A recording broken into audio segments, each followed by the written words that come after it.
Hello students, today we are going to learn a very important topic, that is the techniques of scientific management under unit 2. You all know that F.W. Taylor is the father of scientific management and he has given several principles. Besides those principles, he has given several techniques. And the first technique is functional foremanship. Under this technique, the Taylor focus on factory area, where factory manager has two subordinates. Number one is planning in charge and number two is production in charge. Under each in charge, there are four clerks, or we can say four supervisors in each section. And overall 4 plus 4, 8 supervisors are giving order to the workers. So it is totally different from unity of command, the principle which is given by Henry Fayol, because under unity of command it is being said that each and every worker should receive order from only one boss, and here we are seeing that more than one, totally at least 8 persons are ordering the workers, they are commanding them. So it is different aspect. Now see the planning in charge. Under planning in charge, there is a route clerk whose main task is to decide the route or flow of raw material till it's converted into final goods. Means inside the factory how the raw material will move on to processing and then how it will be packed and shipped. Next one is instruction card clerk. Its main task is to give instructions to the worker through various cards. Next, time and cost clerk. Its task is to decide the timing of a particular job, what is the standard time, what is the average time, and as well as maintaining the cost, means what is the per unit cost, how it can be minimized. And next one is disciplinarian, whose task is to maintain the discipline. Now in the next side you can see the production in charge. Under production in charge there are four supervisors. Number one is speed boss, whose task is to maintain the speed of work, whether they are going more than required speed or they are sluggish or slow. Because in private sector or in any factory we receive orders as well as deadlines. So we have to keep up with the pace of production because we have to deliver the goods on right time. Next one is gang boss. Gang boss main task is to maintain machines and tools ready for use. Next one is repair boss. Its task is to repair the machines and their overhauling or servicing, etc. And last one is inspector, whose task is to supervise overall activities that production is being continued or carried on as per the plans. So this is the functional foremanship, under which the factory manager has two in charges. Under each in charge there are four clerks and 8 of them are going to give orders to the workers. Our next point is standardization and simplification. Taylor focus on standardization. If goods are being produced in a standardized way, it is very convenient for us to use them or to produce them or to interchange them. Suppose every vehicle has the different tire size, different type of nuts and bolts, different type of electronic component, then it will be very difficult for each and every company to use the parts of other company. That's why nowadays every car owner can use the tires provided by any manufacturer or any other thing which is being used in a machinery can be taken from open market. This is only because of standardization. You can take the example of bulb holders. The holder's size is unique and it is one common size that each and every type of bulb is being fitted in it. So that's why there is a standardization.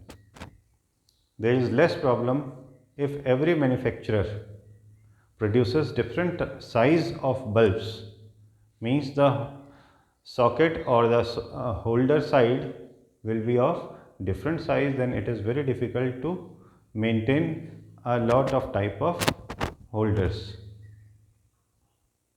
Similar to our switches in the switchboard, the switches are of normally same size and their sockets also are of generally 2 or 3 types.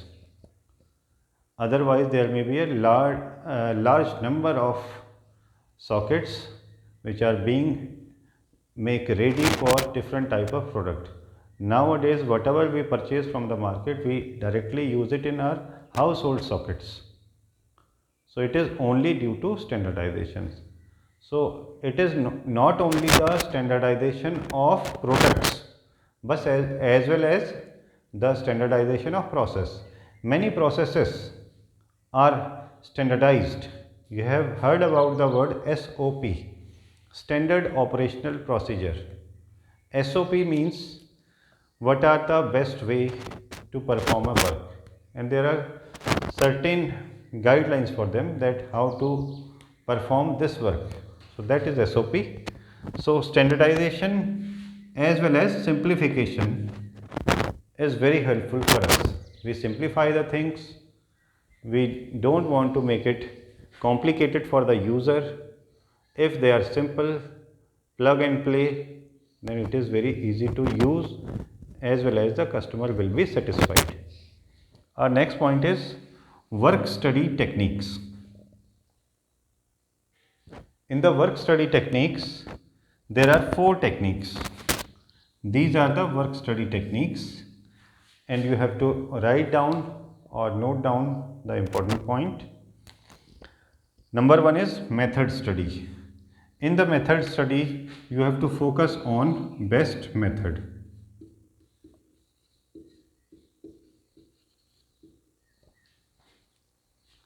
Taylor suggests that there is only one best method. There are not various methods, but we have to follow only the best one. Other methods should be discarded for performing a task. Next one is motion study. Under motion study, we use the slow motion camera for calculating the movement of a particular worker, that in how many steps he is going to perform a task. Suppose he take 10 steps, then we have to reduce the steps.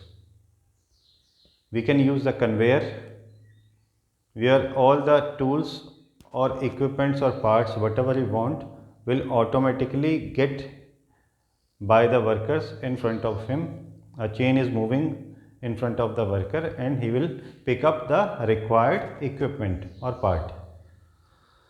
So in motion study, slow motion camera can be written.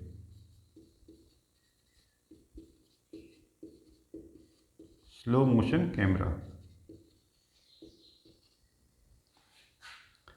He observed that the movements are of various types like productive movements, unproductive movements. So he wants to eliminate the unproductive one. Some motions are incidental. Sometimes the worker have to move out from his place for some other work. So that is incidental, but generally there are 2 type of motions. Either they are doing productive motions or unproductive motions. So unproductive motions must be minimized to 0. Next one is time study. Under the time study, we have to focus on a stopwatch.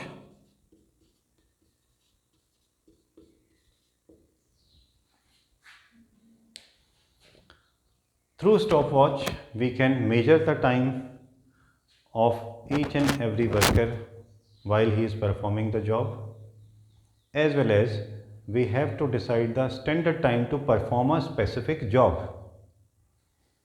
If the worker is able to perform the job in the standard time, then only he suits our requirement, and everyone should bound themselves within the time limit given by the organization, or we can say time and cost clerk.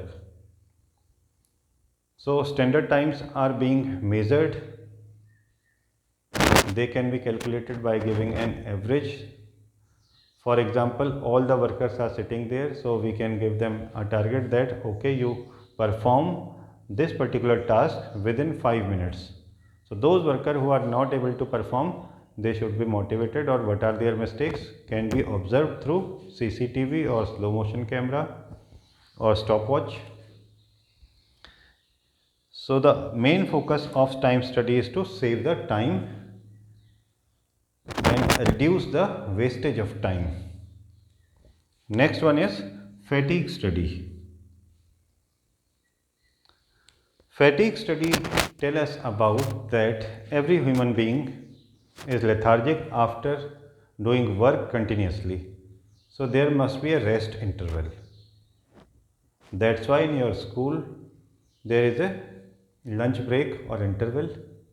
Similar type of rest interval must be given to the workers so that they can regain their energy and stamina to work with the same energy which they were having earlier in the morning. So it focus on rest interval, rest as well as intervals.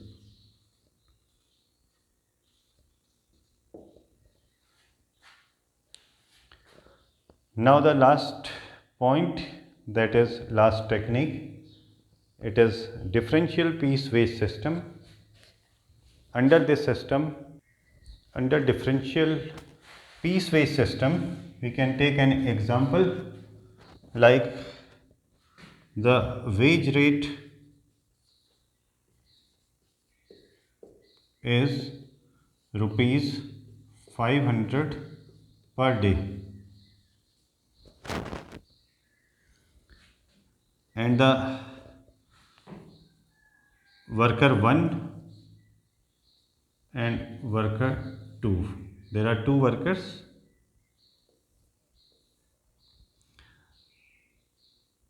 Both the worker in normal condition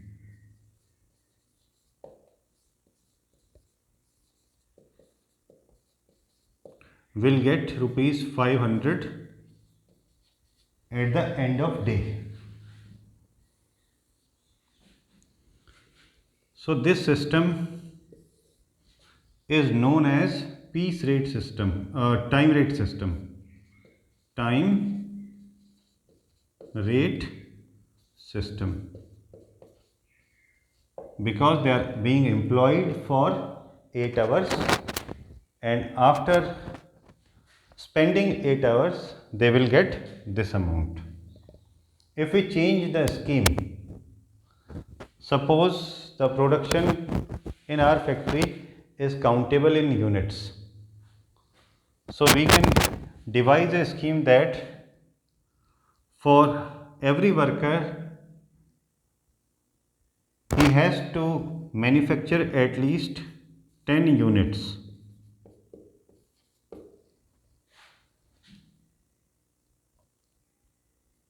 It is known as piece rate system. So 10 units is the limit. Each and every worker has to at least manufacture 10 units. Then what happened?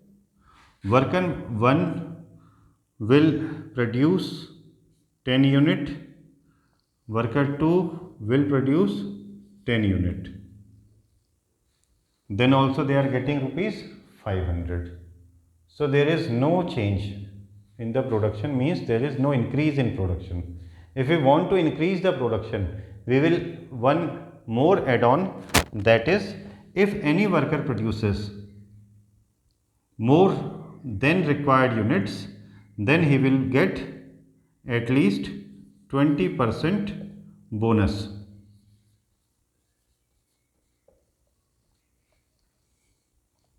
So in that case, if there is a 20% bonus, worker 1 will perform or manufacture say 12 units. So first of all we have to divide the units by the total wages, that is 500 upon 10 equal to 50. 50 is the rate for every unit, and here worker 1 has manufactured 12 units.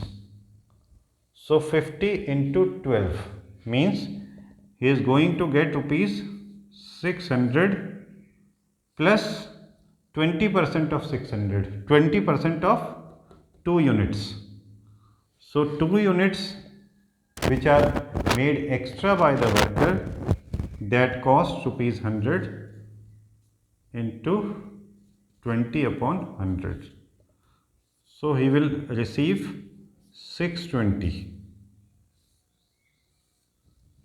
20% of extra unit produced. He produced 2 units extra. So 2 unit cost is rupees 100 and its 20% is 20. If worker 2 produces 15 unit, he will get 750 rupees plus 5 unit cost 250 into 20%. It is 50. So 750 plus 50 is going to get 800 rupees. So now it is very challenging for each and every worker that they are trying to manufacture more number of units. So it is the differential piece wage system under which efficient workers are being paid more and inefficient workers are paid normal rate of wages. So it is just for the motivation of worker that we focusing on increasing the production. But it has also a limitation that we can do it only in certain industries where quality is not a choice. If we focus more than quantity in quality, we will not apply this method. But if quantity is required, then we can use such type of methods. Now, there are various formula and methods, but it is just for an example. So thank you, students.